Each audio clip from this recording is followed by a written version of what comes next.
Tellisfassaadiga maja on väga ilus maja minu arvates ja see fassaad on ka igikestev ning väga suurt hooldust ei vaja. Neid tellisvoodreid või tellisfassaade võib lahendada mitut moodi. Üks variant on see, et fassaad laotakse tellistest siis, kui maja seinad juba püsti on.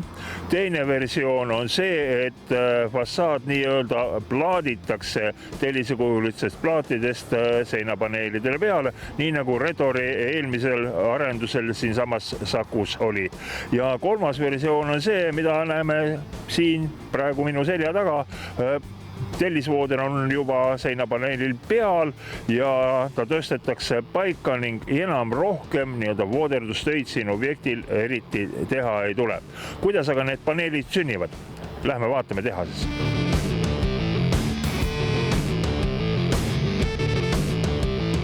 Televaataja jaoks on võib-olla kõige suurem küsimus, kui nad linnas neid tellistega kaetud betoonmaju näevad, et kuidas kivid sinna peale saavad. Kuidas teie need panete?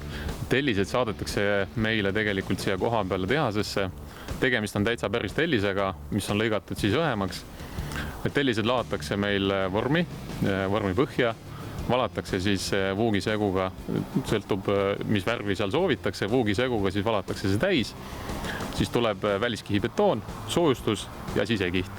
Ja tegelikult see paneel juba tuleb valmis kujuna juba objektile niimoodi, et sellel on viimistlus ja kõik vajalik juba olemas, mis siis paigaldatakse ja on tegelikult siis paigas. Aga paneelist üldisemalt, et tänapäeval hästi palju pööratakse tähelepanu majade soojapidavusel. Mis teil seal paneeli sees on, et tuba saaks soe? Ja kindlasti see on väga tähtis teema, energiatõhusus. Paneelis on hetkel kasutatud siis piirsoojustus, millel on väga head siis soojusläbivusnäitajad, et seega tähendab see ka seda, et õhema seina puhul saame me kätte selle vajatud U-arvu, mis seal siis sellel piirdel peab olema. Aga nüüd me seisame siin e-betoon elemendi nii-öelda näidiste alleel, mis on väga efektne, väga pilku püüdev. Kui palju üldse tellitakse tänapäeval sellist erikujundusega betooni, et majasein ei ole enam nüüd ühtlane sileall?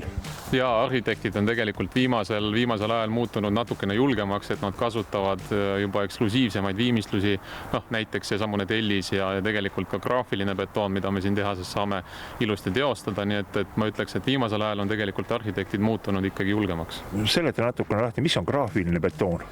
Graafiline betoon on sisuliselt tegu sellega, et vormi põhja me paneme siis spetsiaalse paberi, mille peal on siis prinditud aeglustiga siis muster, mis siis väliskihi valamise ajal hakkab reageerima selle aeglustiga ja siis kui paneel juba võetakse vormist välja, pestakse siis see aeglustiga reageerinud koht maha ja siis tekib see muster, mis selline paberi peal oli prinditud.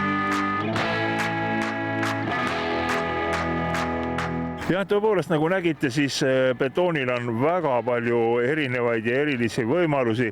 Mitte ainult ei ole betoon see hall, igav, sile pind, nii nagu me enamusel juhtudel näha võime. Aga siit Redori objektilt Sakust Tallinna tänav 1 on mul teile täna veel üks väikene teadaanne. Nimelt täna 10.